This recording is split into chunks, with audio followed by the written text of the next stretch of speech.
என்னுடைய அன்பு வணக்கங்கள்.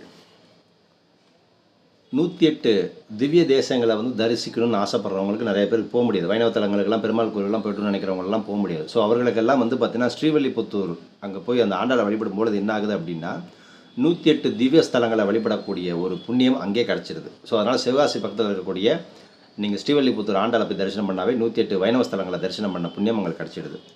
அதே மாதிரி பழனியில் பார்த்தீங்கன்னா நவபாஷண முருகன் இருக்கார் இல்லையா, அந்த பழனி முருகன் மீது பூசக்கூடிய அந்த சந்தனம் பார்த்தீங்கன்னா மருத்துவத்தன்மை கொண்டது அப்படிங்கிறதுனால அது நீங்கள் பிரசாதமாக வாங்கி சக்கரை நோய் இருக்கிறவங்க எந்த பிரச்சனையாக இருந்தாலும் சரி அந்த சந்தனத்தை வாங்கி உட்காந்து இருந்து அந்த சந்தனத்தை வாங்கி நீங்கள் சாப்பிட்டுட்டு வந்தீங்க அப்படின்னா எல்லா நோயும் அதில் குணப்படுது.